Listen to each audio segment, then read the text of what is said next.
That's f***ing awesome. What's going on, everybody? This is Hoss, and I am back with another video. Ricardo, my new cameraman, and he's behind the camera here. Say hi, Ricardo. Hello. There he is. I get a lot of questions, whether it's through Instagram or on YouTube comments or whatever it is. I get so many questions, and I do my best to answer them all. But I try to do what I can in a quick comment or a quick DM or something like that. But the volume nowadays is so much higher than I ever anticipated, which is really flattering. So one, thank you guys for considering me someone who you even wanted to reach out to and ask my opinion. But two, I really wanted to be able to respond to many of those folks who are asking these questions. And so Ricardo had a great idea and said, well, why don't we do an Ask Me Anything, which I did on Instagram recently, and there were just so many questions. So what we put together are the most frequently asked questions of me that I think might be of value to some people. So first of all, let me say that I am just one guy. I'm just some fucking guy on the internet. So I'm not saying anyone should do what I do. These are just my perspectives, and hence my channel, and hence the video you're watching right now, because I'm talking about it. But anything I say should come with that filter that you know what I'm saying applies to me, and this is my perspective. It could be totally different for you, but you need to be able to apply that for you. Ricardo's gonna read them off. Let's get started. Why don't you hit me with one? All right, question one. How did you make your money? Well, just come out right and say it then, goodness. All right, how did I make my money? Well, let's talk about that. First of all, I don't think that's very important. And let me explain.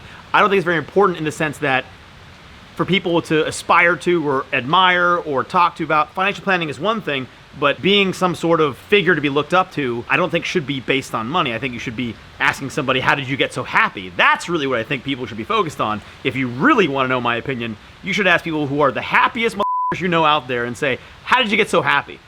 That being said, I will still answer the question. I have been an entrepreneur for many years. In fact, when I was younger, I didn't actually realize that I was an entrepreneur. I was always finding opportunities and doing whatever I could. I think I mentioned in one of my earlier videos where I was selling candy and explored the benefit of arbitrage early on in grade school. But as I progressed, I did a bunch of jobs that I realized I did not want to do. I did financial services. I was a senior analyst at UBS Payne Weber, shout out, which probably isn't around anymore.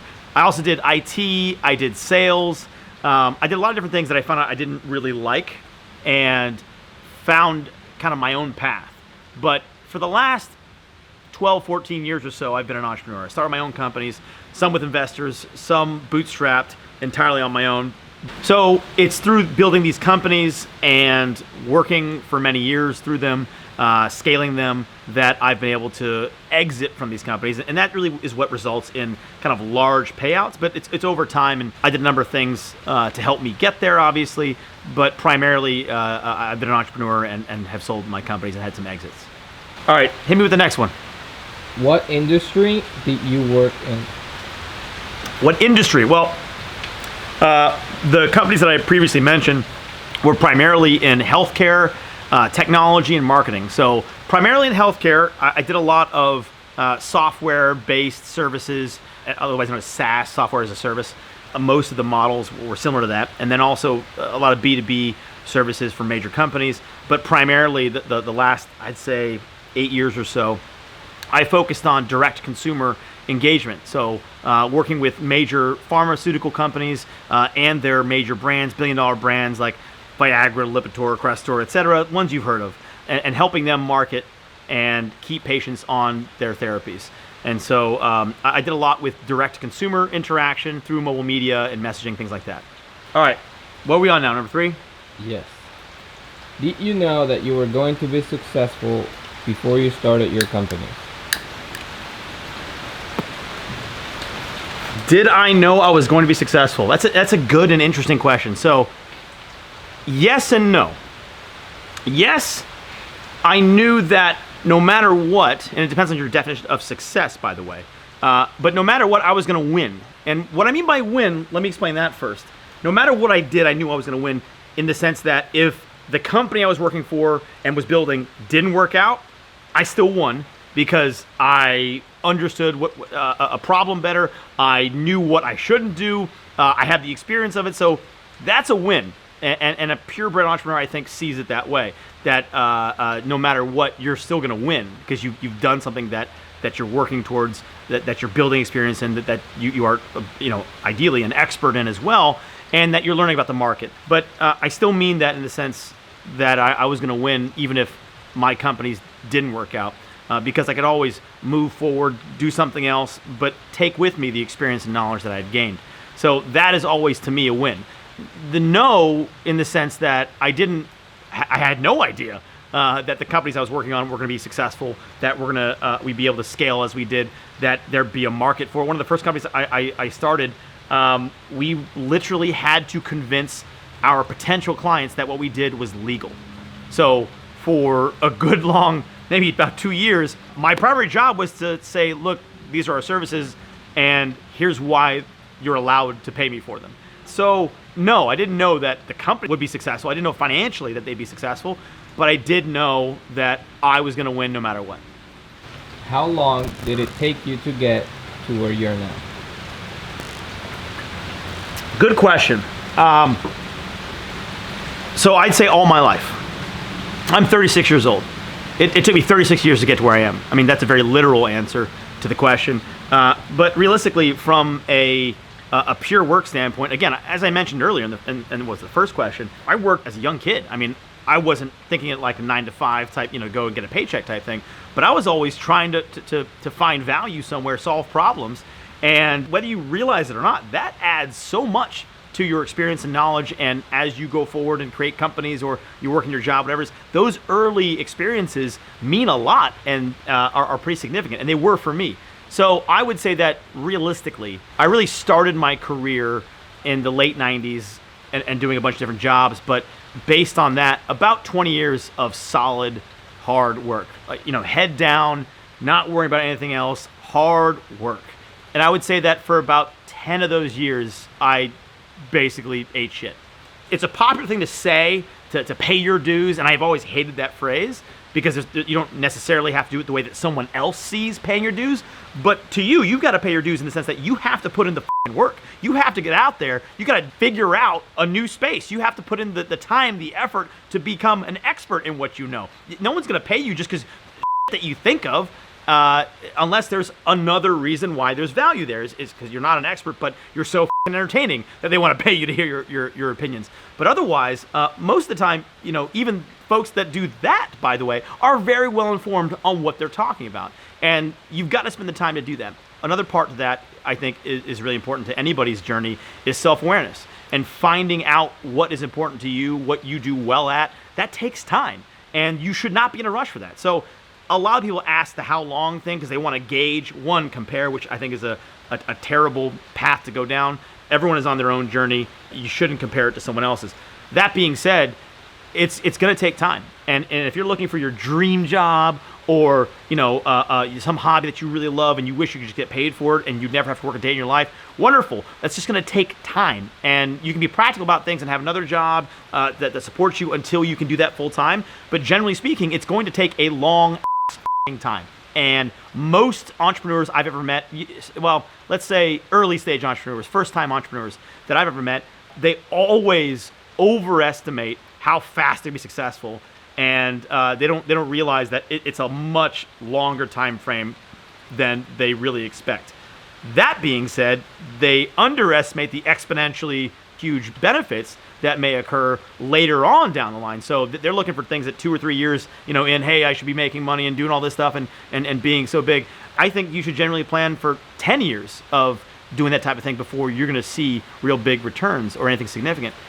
That being said, before those 10 years of working on the thing that you love, I think you should spend 10 years, spend your 20s figuring it out, finding things that interest you, traveling, tasting, just sampling everything you can get your hands on, because you never know. You don't really know, and it's okay not to know. That's part of the journey of finding out who you are, what you're good at, and as you're changing over time, those things are important to know, and then you can apply this idea of how long. But I'm young. I'm 36 years old, and I'm young. So I don't think that's as appropriate for people starting out. But I would say you gotta make sure you're planning for the long term. All right. How do you stay motivated every day? That's an excellent question. So motivation for me comes from a number of things, and the first is gratitude, pure gratitude. I realize and am aware of how fortunate I am to, one, be alive, two, have some health. I had COVID, by the way, but I'm still here. I'm alive. That's a lot more than a lot of people can say right now. But for me, every day I wake up just happy that I'm waking up. And also the people that I care most about are alive and well. And so it starts for me with the basics. I'm alive. The people I care about most in the world are alive. It's a beautiful day. I mean, right now it's kind of nasty out, but the sun came up today. You know, I can sit here and do videos on fucking YouTube.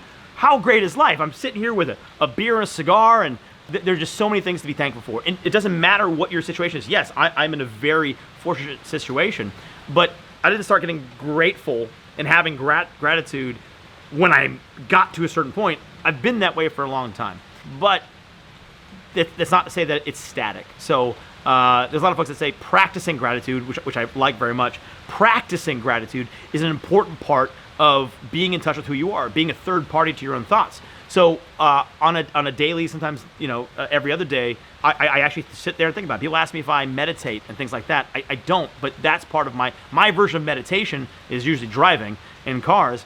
But I do think about those things, and that helps me get in touch with who I am, what I'm grateful for, and the things that are most important to me.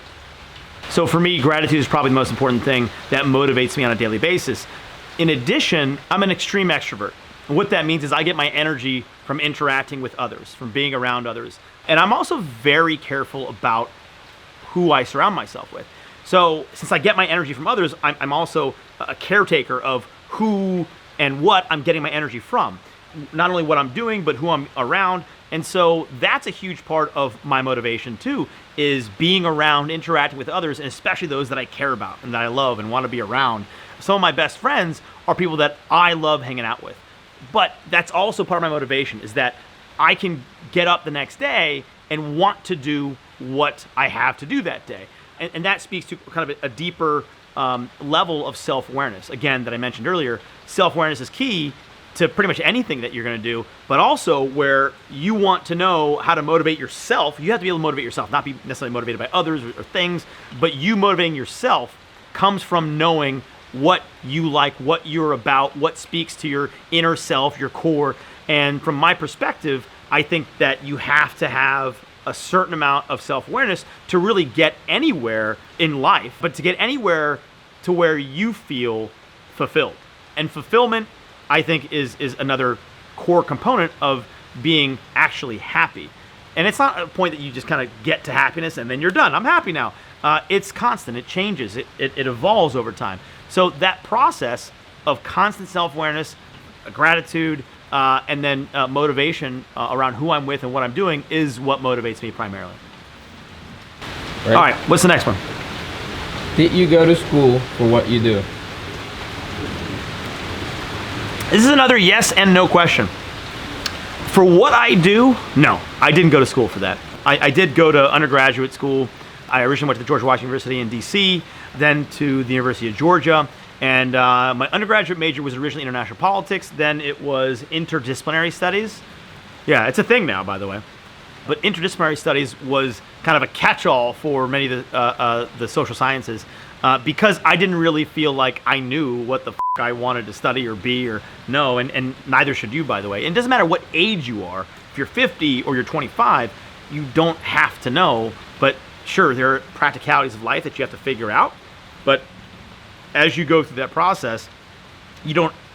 There's this expectation that at a certain point in life, at a certain age, or at a certain milestone, you get married, have a kid, that you've got to know everything.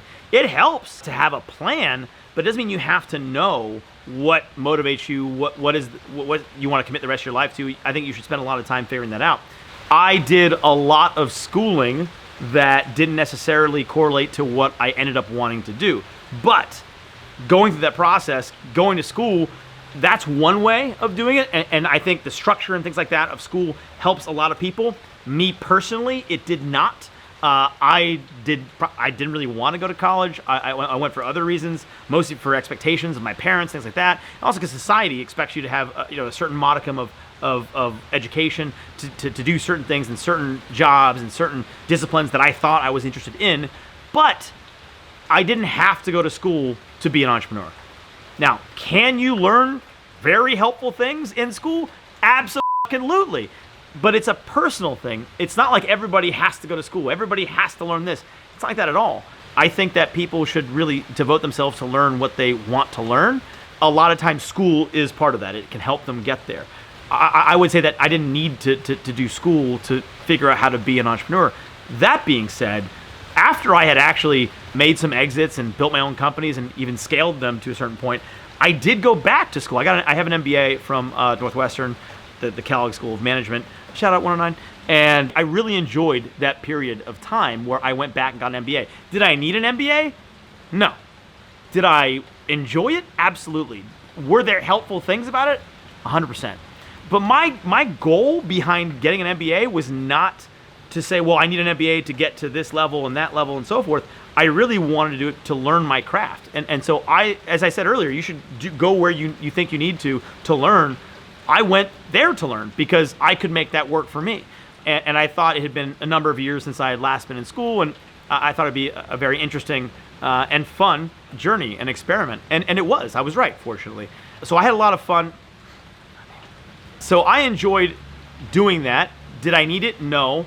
I have multiple degrees. I've gone to business school, but did I need any of that to do what I did? No. Do you invest? That's it? Okay. Yep. Yes, I invest, but I am a big proponent of investing in yourself. Now, that can take on many forms, but as I mentioned in the last question, I invested in myself to get an MBA. That's one way you can do it. But I really invested time and effort into myself. In almost all cases, that's worked out really well for me. But I would say that my perspective is a little bit different because I'm less concerned about the few points I'm going to make annually to put my money in some place if I put it, in this mutual fund or whatever, and more concerned about what that money could be doing for me in not just to make more money for myself, but to do what I want to do with it. How does it enable me to do what I want to do? And sometimes that's, you can say, hey, that enables me, if I make more money, that enables me to do more things with my life. That gives me freedom. Sure. But for me, it's typically around something that I am directly involved in. So as I said, I'm a big proponent of investing in yourself, but the way that I invest in myself, one of the huge ways I do that is many of the companies that I've worked in, I bootstrap myself or I am funding on my own. And that's primarily when I'm the operator and I'm the founder operator, that's the biggest way you can probably invest in yourself is putting it on the line without mitigating the risk with someone else's money. I'm very happy to put my own money on me to bet that I'm going to win.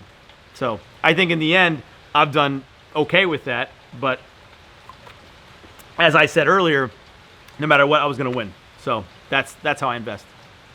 What is your secret to success? My answer to that is there is no secret. It's really straightforward and easy. The concept is easy. First of all, let's take a step back. What is success? As I mentioned earlier when someone asked about being successful, it depends on what your definition of success is.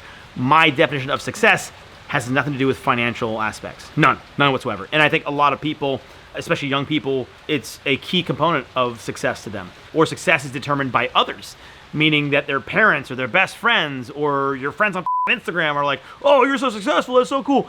They want to do things like that to show success in that certain frame of mind, in that kind of method. But I think success is more about, for me, being happy and enjoying what I'm doing. And I am entirely in love with the process. I love the struggle. I like building stuff. And even if it doesn't work out, as I said earlier, I would still win because I'm doing what I loved, I'm doing what made me happy, and I'm investing in myself to see, hey, if I'm actually good at this, what that's going to be like. So it depends on what your idea of success is. That being said, I'll answer the question more pointedly in the sense that my version of success looks like finding an opportunity or creating an opportunity for myself that has kind of the three basic tenets of what I think a successful venture would look like. And for me, that's one, something I care a lot about or I'm very passionate about. Two, something that I'm actually quite good at or an expert. And then three, where it has value in the market, meaning someone will pay you for it. So when I can find something that all three of those boxes are ticked for myself, I will go all in. That would be success for me. That's what I look for. That's what I invest my time in. And typically that works out pretty well, I think. What else you got? What would you say would be the first step to somebody that's trying to start their own business? That's a good question. If you want to start a successful venture, one of the first steps is certainly finding product market fit and understanding what that means for what it is you want to do, that you're solving a real problem, that you're looking into what are people doing now instead of that product or service that you're offering, and how valuable that is. So those types of things I think are one of the earliest steps. But I would say before that, before you say, hey, I want to start a business and I have an idea and I want to do this, I would say that you go out there, as I said earlier, test, sample, taste, run around, figure out what you're good at, what you love doing, not just start a business because you think you can make some money, but really, truly what it is that you think you are here to do, or one of the things for that moment. And it's not like forever. Like you can spend the rest of your life just doing one thing.